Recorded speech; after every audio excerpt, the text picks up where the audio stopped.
Okay. Yay!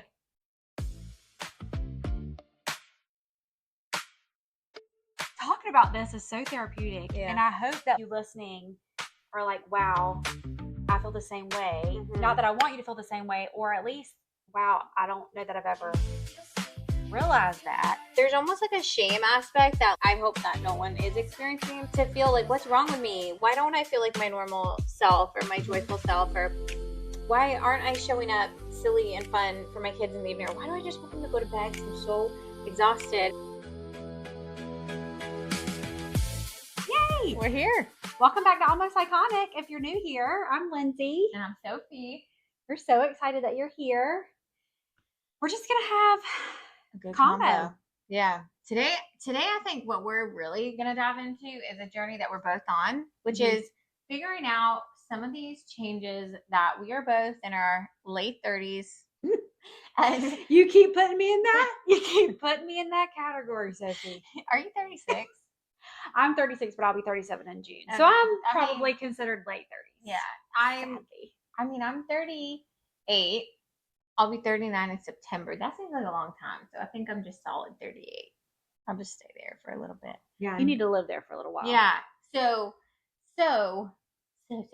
we're deciding how to deal with these hormonal changes, and we're trying to figure it out. So we're both taking different steps, but I kind of want to talk through what are some of the things over the years that you kind of felt change, that you've realized, okay, maybe this isn't just me or my motivation or my desire, but like, I think it's kind of like a red flag. Your check engine light's on in your car. Yeah. So much to say on that. Yeah. Which my check engine light is on in my car. But. And my husband tried to fix that for you, but you still haven't figured it out. Okay. So let's talk about, you said what kind of felt like it started changing for you, and you knew that it wasn't just you, it was your hormones. Yeah. Want me to start? Yeah. Okay. Yeah. Well, I feel like it's been kind of going on for a while now, like a slow fade. Mm-hmm. But I will say that the last 6 months, 8 months, has been the thick of it for me personally. One of the biggest red flags for me has been that I'm a pretty even keeled person. Like I don't generally have very up and down moods. I've never struggled with depression. I've never battled with that. I have always kind of had anxiety. Yeah. I've never dealt with depression before. And over the last few months, I have very much had days where the only way I could describe it would be depression. Yeah. And it doesn't stick around very long, the depths of it. Now, sometimes it kind of lingers. There are days when I feel a hint of it and can't quite put my finger on it. But there have been a few days where I was like in the dumps. Just felt numb, honestly. I think sometimes people assume depression means just sadness. But a lot of times it can mean that you're just numb. It can come out in so many ways. Yeah. So we would love to hear from you how your depression kind of sneaks up, if you know. Sometimes people don't even know. But that is one of the biggest things. Motivation to have any kind of workout routine or anything like that. I was very disciplined for years with that. And it's like slowly I have just had this decline, and it's weird. It's like I cannot make myself be on a workout routine, and I don't know why. It's weird. Yeah. I feel like that energy level is where, for me, I think this was a couple years ago, it was like I've always been teaching classes, doing exercise, going for long walks. I'm really big about wellness and eating well, and it felt like everything I was doing, I was just getting more tired. I was putting on weight. It just didn't matter what I was doing. And the anxiety levels, I feel like the same as you, where I feel like people praise me for being like, you're so zen, you're so chill. And then I just felt like the little drop of a hat would trigger me. And I noticed that it's something that the kids would do. It's just like, why is that so irritating? It feels like it's almost grating. And that's where you realize, okay, this isn't about the kids. The kids are going to be kids. It's about what's triggering. Something in you is changed. That's triggering you. And I mean, obviously there's a lot of life circumstances that could be triggering you. But I feel like, the snap in emotions is definitely real. It's a big deal. Something that like you said, would not normally make you upset, or just the way it comes out, and you're just like, ah, like you sound like a teenager again, almost. Yeah, that's so true. Which is challenging because I feel like a lot of times when us women are going through some of these hormonal changes, we often have preteens or little ones or teens. And then it's all of a sudden, I can teen back. I'm like, if we're going to teen, you're going to teen at me. I'll teen back at you. It's like we're going through the midlife version of puberty. Yeah. And they're going through puberty actually. So let's just all cry together. Yeah. But I think also knowing that we're very driven, we're motivated people, we've always preached, get up and do the next best thing. And then to be in this position where we're like, we're trying, but nothing's changing is super frustrating, but also has allowed us to have a lot of empathy. And did we talk about this? I'm not sure if this made in the other one, but to have a lot of empathy for people that are going through some of the things that I used to coach previously of just, move more, just eat healthier, eat cleaner, do all the things. And then it's like, well, actually, there might be something else going on. Yes. That might actually not just be the fix, or just be more motivated. Like, I'm sorry, but when you feel like you cannot get a good night's rest, oh my gosh, sleep. Yeah, like you've been saying, you're waking up at 5 every morning. Yeah. Well, first though, going back to the empathy of it, my sister has struggled with hormones forever. And when I wasn't in it, I would be like, you just need to walk more. You just need to drink more water. You just need to eat healthier. If you just get up and walk, you'll feel better, which I mean, all of those things are great things. But now that I'm dealing with hormone issues myself, I have apologized to her because I have like, Brittany, I'm sorry, because I'm sure, because she used to be like, that just doesn't help me. It's just not helping. I walked today and I'm still feel terrible. I've walked all week and I still, it's like, and that's not to say that all of those things aren't helpful and you should still be doing them, because not doing them is worse than doing them. But it isn't just some magic fix. Like when your hormones are off, it really doesn't matter all the things that you do. It still, you're not going to feel good. And the sleep thing, like you just mentioned, if you're not sleeping, I mean, that's huge. Hard. And I think so many hormone specialists and functional doctors, holistic doctors, they focus on sleep because they know if you can at least get a good night's sleep, you can start to feel a little bit better. But that's like one of the main struggles for women. And so, yes, went through a phase where I was waking up at 3 a.m, which I still do. That's like a normal thing for me to have to pee at 3 a.m. But I went through a phase where I would wake up at 3 and be wired for a couple of hours and then finally fall back asleep. And then when I would wake up, I would feel awful.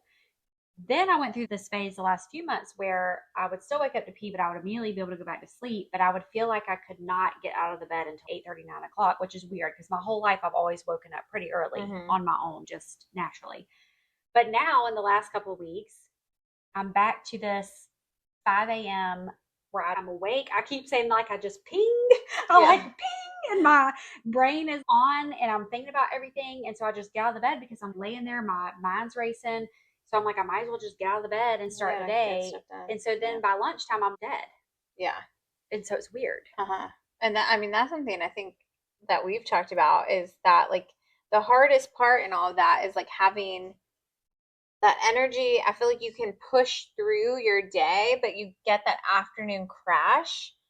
And so then when it's time to pour into your family and your spouse is home and your kids are home, if they go to traditional school, like I know we homeschool and I do both. Yeah. But that by the time everybody's home and you've got the hustle of going everywhere to their activities and all the things and cooking dinner, you are just exhausted. And then those things that you're struggling with anyways, which is the moods and the anxiety and all those struggles, are going to come out way more quick because you're just spent at that point. And so that's why it's really, really important to kind of dive in a little bit more and figure that out. And I've done some basic stuff diving in and tried to do a bunch of like natural supplements and all of that. Even tried some different medications to try to feel better. And it seemed like it would help for a little bit. And then it'd be right back to like, okay, I still don't feel good. I still don't feel like myself. And it's so interesting that you're saying that. Yeah. And I'm not trying to interrupt you. No, but that whole trying something new, and for a minute you feel better, and then you go right back to it. That is the struggle that I feel like I have is, for instance, I had breast implants, and I very much felt like I needed to get them removed. Got them removed, felt better for a couple of months, and then went back to feeling worse. Yeah. Then I had to get my gallbladder taken out, which it had to come out. It was bad. Got it out, felt better for like a couple of months, and then went back to being worse. And so now looking back, because I kept thinking that those things, which I do think those things were at the root partly, but I think because my hormones probably have been the issue the whole time, that if I had coupled what I'm about to kind of partake in with those things, then I probably would have maintained that feeling of feeling better. But because my body still needed the hormones, it didn't matter. Yeah. I mean, I feel the exact same way. I think we're both kind of at that place where it's okay, I've done the cut out all the gluten, cut out all the dairy, cut out all the sugar, cut out all the soy, cut out all the things, right? Like track everything, be disciplined, and there's something still missing. And I'm determined to not only feel better for myself. It's not comfortable when your weight is fluctuating more than your regular because your clothes aren't going to fit the same, but really it's like your energy levels and those mood swings, and that's where I would say find the motivation in that. Of course, the weight might motivate you. The weight gain could be a signal something's going on, but some people it could be weight loss, could be a signal that there's something unhealthy going on. So really just listening to what your body's trying to tell you. And I believe that anxiety and the fatigue and the random wake ups where you know it's not regular, because we're designed well by a creator who loves us. Our body is telling us, and somehow we just want to ignore it and power through, do this. And it's like there's a reason that we feel these things. And perhaps I think that if we did have this ideal farm that we could go off to that's organic and no pesticides, and we can be in the earth and the dirt and ground, and I think we don't need any of these extra things. But the reality, most of us, we don't have the organic farm in our backyard, and we can't just go be in the dirt and remineralize our bodies and reset our lives. I would love that. Yeah. But that's not the reality right now. Not realistic. Yeah. So I think that's where the next steps. So do you want to talk about your next steps? I'll talk about what I'm kind of doing and learning with you. Yeah.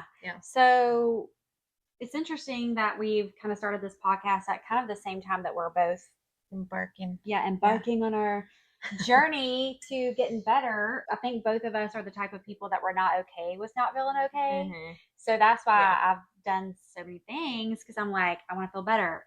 That maybe this is it. And like I said, I do think those things were needed, but I am seeing a hormone specialist. It's called Savannah Age Management, which if you're not local, then, you know, it's not going to mean much to you. But if you are local, I am going to document the journey and talk about it here. So basically, I'll talk about so far.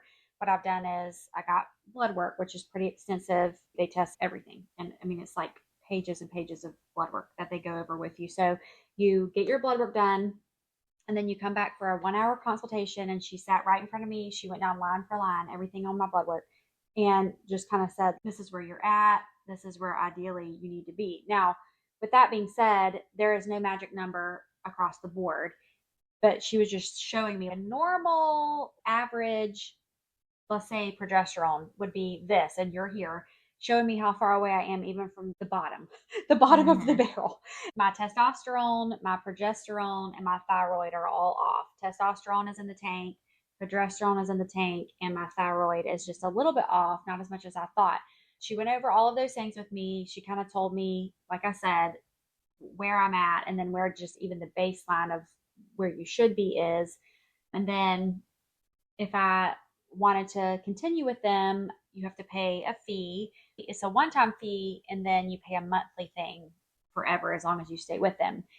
And so my next step is that I'm going for a 2-hour appointment where they will give me all of the hormones that I need to start on, like, you know, go over everything with that. You get to have a consultation, I believe, with their in-house personal trainer. They do regular body scans. And what's cool about the body scan is that they compare it to, that's another thing she went over with me in my hour-long appointment, was my body scan compared to other women my age. So you're not seeing it like compared to a 20-year-old. Yeah. And you're which, like, well, that's lame. Yeah. Like definitely not a 20-year-old anymore. So thank you for that. But anyway, so next week I will be going for the 2-hour appointment. So once I've gone for that, I will definitely share. But just knowing, like when she told me my testosterone was so low, because they go by your symptoms, how you feel, not just the labs, which is important when you're finding somebody. Yeah. So when she was going over that and she said, your testosterone is, in the tank.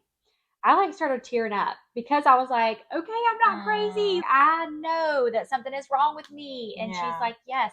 So testosterone is your energy levels, your motivation, libido, all those things, muscle mass, like working out and being able to tell a difference. But then progesterone, which is also low, is your calming, your sleep, hello sleep, your anxiety. I think that my progesterone has probably been low my whole life because I have struggled with anxiety forever. Yeah. And so to me, it's going to be so interesting if that gets a lot better because I've almost lived with it so long that I'm used to it. Yeah. I wouldn't know how to feel if it's I really wasn't interesting it's interesting how much of this is just has been there and how much of this has changed in this season. Because I wonder that too, because when I was pregnant with Peyton, they gave me extra progesterone, which was in order to keep the pregnancy because I had bleeding and that was to like help. But I'm just wondering, was it always low? And that's why it was low then. I mean, it's just interesting. Have you had anxiety your whole life? I don't know. I feel like I have a very strong mental state of being like, everything's fine. It's fine. But I feel like I've had this underlying feeling of unsettled. So in a sense, maybe that is anxiety. And I overthink conversations. So I feel like that's anxiety. I guess I've always been someone who's not super shy. I mean, I teach in front of people. I talk in front of people. Neither one of us are shy. Yeah, I led the pep rally at school. So I think of anxiety. I think I almost think of anxiety as fear. But I have anxiety in the sense maybe that because my brain is so rapid fire, it's like boop, boop, boop, and I have ADHD, that I mean, that technically is anxiety in your thoughts. I mean, so it's interesting because anxiety for me, and I feel like I can put words to it as an adult. And like I said, now I feel like I know I've had it my whole life. Yeah. But when I was younger, I just, because I had always felt it, I didn't know that it was anxiety. But I think one of the things hormone wise is when you wake up, you almost feel like anxious about, or you feel like your heart's racing, heart palpitations, like you feel heights almost inside. Mine is racing. I mean, I have had that my entire life. I'm saying when I wake up in the morning, my whole life, I remember having sleepovers with friends, would be at their house, and I would wake up and be like, I don't know, but I didn't know that was sad. It is sad, right? I know that we don't have a label for it. I know I was talking to my friend who works at a therapist office, and she says how they have the emotion wheels all over the office. And just to be able to pinpoint sometimes the emotion, she's not a therapist, but she works and does event planning for them. But it's like being able to, she's just being able to see that throughout the day and put a word on the emotion, and us helping do that with our children. Like, I don't think it was as talked about when we were kids necessarily, naming that emotion that you're feeling. I don't feel like that was really talked about. No, I don't think I struggled with anxiety until my hormones have gone wonky in terms of that sense, like waking up and just feeling that. But now I definitely feel that in my body where it's almost like heat. It's almost like I've got to let this out or go for a walk. But I've always also been very sensitive. My parents would always call like hangry, or if she doesn't move her body, she gets angry. And I can see that similarities in certain children of mine, that if we're not moving our bodies and we're not eating, sometimes that triggers it. But I think that, I mean, that also is anxiety. Like, it's interesting. Yeah. And for me, it's very much in my, like I hold it like right here. I feel it even now. I feel like I have a little bit of anxiety just literally sitting here, and I don't feel like there's anything to be anxious for. It's just this very physical feeling that I have. And what's interesting is the physical feeling of it can come on all the time. It doesn't matter if something's going on or not. But because I have that, I'm like, should I be worried about something? Am I worried about something and not realizing it? You almost, it almost makes you worry when you may not have anything to be worried about, but just that for me, the physical aspect of it makes me think like, then I'm hyper focused on it. Okay, I'm feeling anxious. What should I be anxious about? And sometimes you very much can have intuition that something is off or something's going on. Yeah, for sure. Which is a real thing. Yeah. But if you're dealing with it all the time, then you're constantly second guessing, like, is there something going on that I'm not thinking about or aware of or whatever? So it's just, to me, talking about this is so therapeutic. Yeah. And I hope that you listening are like, wow, I feel the same way. Not that I want you to feel the same way, or at least, wow, I don't know that I've ever realized that. Yeah. Which is what we want to do here. We want to make you feel more normal. Yeah, seen. Just seen. Like, whatever you're going through. Maybe it's not exactly what we're going through. And, you know, I feel like my anxiousness is presents a little differently than how you're expressing it. I am a stretch instructor. Like, I am very big about breathing and relaxing. So even the shame that sometimes comes with that, how do I teach people how to breathe and sit here and breathe? And when it hits me, like, it's not all the time for me, but it triggers, and all of a sudden I'm like, I hate this feeling in my body. It's horrible. And there's almost like a shame aspect that I hope that no one is experiencing. But if you are, to feel like, what's wrong with me? Why don't I feel like my normal self or my joyful self? Or why aren't I showing up silly and fun for my kids in the evening? Or why do I just want them to go to bed because I'm so exhausted? And then you feel guilty about that because you love your kids, you love spending time, but you might not have the capacity to sit there and watch a show or play a game in the evening that you know would be really fruitful for your family. And so that's heavy sometimes as a mom to carry that too, I think, and it's worth figuring it out. And so I guess that's the approach that we're taking, is like, don't hesitate. I feel like I hate going to the doctor. I had a surgery a while back for a hernia, and it like went wrong. That was 7 years ago now. 6 years. And I have just been scared of doctors. It's taken a lot of time for me to finally feel comfortable getting a primary care again, needing to follow through on these checkups. And then I think being patient in that process, because my original primary care, the one I found, and she's great, but it's like more, here's a medicine to treat the symptoms. And I did try, and I'm not opposed to anyone trying. I think you got to do what you got to do. But to me, I feel like there's an underlying cause that needs to be addressed that isn't addressed by the medicine. So for me, that wasn't the right fit. And so it's worth seeing the therapist, seeing the psychiatrist, seeing the primary care, but maybe taking that step and finding the doctor who's a little more versed in hormone health. I had made an appointment last July with this online hormone place. I don't even want to say the name yet until I kind of go a little further, because I don't want you guys to go and then I'm like, I didn't actually love it. But they did get a full hormone panel run, and I went and got my fasted lab work yesterday. My stomach is growling so loud right now. I feel like the mic is going to pick it up.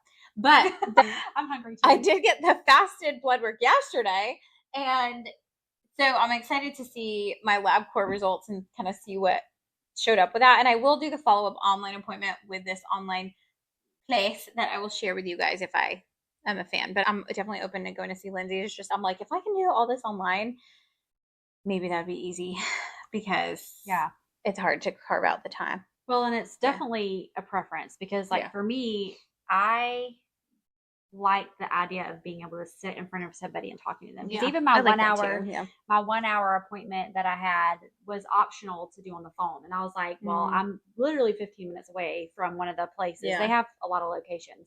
And I'm like, I want to be able to look at them in the face, because I feel like, for me personally, but the online thing and over the phone for people who are way busier, shuffling here and there, that's a really good option to have. Yeah. I wanted to circle back really quick to the piece of you saying not having joy, feeling like you can't show up and be silly.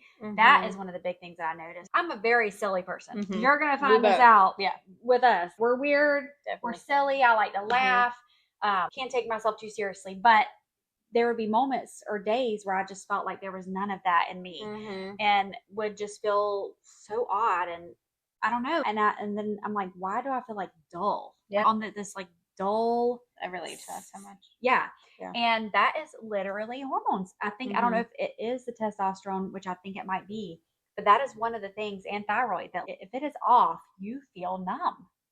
And so it made me feel like, oh my gosh, this is why I have days where and right now it's interesting because right now, the last couple of weeks, I have felt better. And I don't know if it's just the mental space of knowing that I am on the path of getting answers, and that just helps mentally. Yeah. But there have definitely been a lot of times in the last few months where I just was like, nothing makes me excited, nothing makes me happy. And then you have the shame. So it's just like, oh, if I could say anything, it is know that if you're feeling that way, it is not just you. Like, you're not crazy, you're not ungrateful. That's another thing, is the like, I'm just ungrateful. God has blessed me with this amazing life, and I'm just ungrateful. And you feel that way. And it's not true. It's so important, and we just want you to feel so seen in that, and not alone in the journey. I also feel like when you were just talking, I think having the fact that Lyndsay and I both are going through this and being able to talk through it, I think there's times where even I feel like I might have shared some with Lyndsay and she wasn't going through it as much, that it was like, it was nice to be able to share. I was like, she doesn't really get it. And now I feel like that she is going through it. Not like I want her to go through it, but I'm like, oh, you really get it. Like, feels so much more seen just because someone's going through it. No fault to the person not going through it. I hope. I hope that your hormones stay stable. Yeah. But it really, there is such power in having someone that's going through it. So even, I encourage you, if you're listening to this, grab coffee with a friend and just mention it. And maybe with another person in the grocery store line, and just be like, man, those hormones or whatever, someone that you think maybe is in your same life stage. And don't be afraid to talk about it, because I think there's a power in the last few weeks that I feel like we've been together.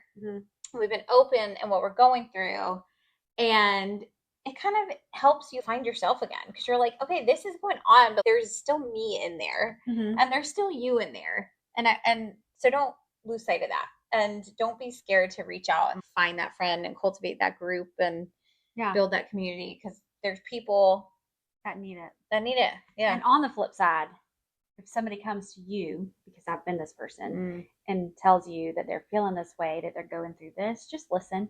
You don't have to have the answers. That's another thing I try to work on, is not being the friend with the answers. Sometimes people just want to be heard. Don't tell them to walk. Don't tell them to drink more water. Just walk more. Just listen to Have them. more protein.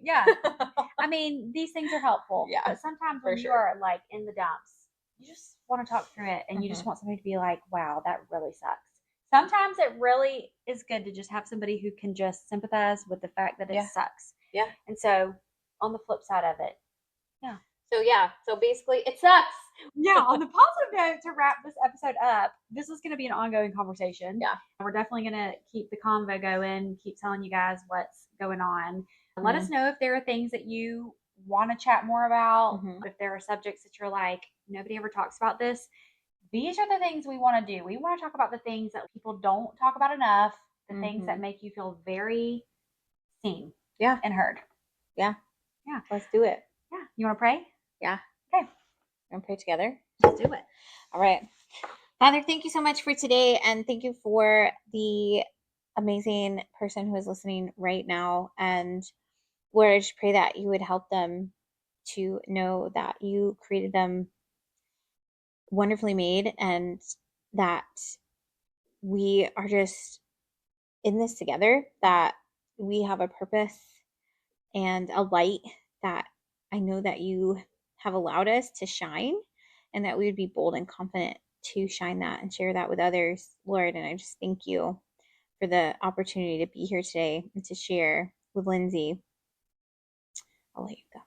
Just thank you for this time together. Thank you for each person that's listening, Lord. If there's something that needed to be heard, or just that we need to say, thank you for just being in each moment. We pray that as we just go on this journey of this podcast and all the things, Lord, that you would just be in it, be through it, be over it, go ahead of us, all the things.